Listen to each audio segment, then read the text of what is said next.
అమ్మా పనులు తీసుకుందిరా అమ్మా మంచిగున్నాయి తక్కువ ధరకే ఇస్తా అన్నా. కట్టు. ఏం ఎండలు కొడుతున్నాయిరా.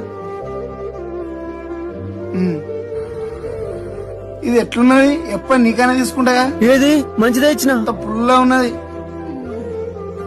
ఇది దినుసుడు ఎట్లా మంచిగా ఉన్నా అన్నా. అన్నా పన్ను మంచిగా ఉన్నాయి కదరా, మంచిగా లేవా? నువ్వు ఆయన ఎందుకు బాధపెడతావు? రే ఆయన గురించి నాకు తెలుసురా. తను రోజంతా పళ్ళు అమ్మాలనే ధ్యాసలో పడి కనీసం ఏం తినరా. మనం పళ్ళు ఊరికేసి తినమాట ఆయన తినరా. అందుకే పుల్ల ఉన్నాయని వంకలు చెప్తే లేదు లేదు పళ్ళు మంచిగా ఉన్నాయని నిరూపించడానికి ఆయన నోట్లో పెట్టుకొని చూస్తారా. అప్పుడు నా పళ్ళే 2 ఇస్తారు ఆయన. రే ఆయన వచ్చినప్పుడల్లా ఏదో ఒక వంక పెడతాడు, మరి ఎందుకు అమ్ముతానోరా పళ్ళు? అరే నా పండ్లు నేను తిననే, ఆయన కొనుక్కున్న పండ్లలో 2 పండ్లు నాకు ఇస్తాడు. కానీ ఆయనకు తెలియని విషయం ఏంటంటే నేను ఇచ్చినప్పుడే 2 పండ్లు ఎక్కువ ఇస్తా. మనం ఒకరికి మంచి చేస్తే అదే మంచి మనకి ఏదో ఒక విధంగా తిరిగి వస్తుంది.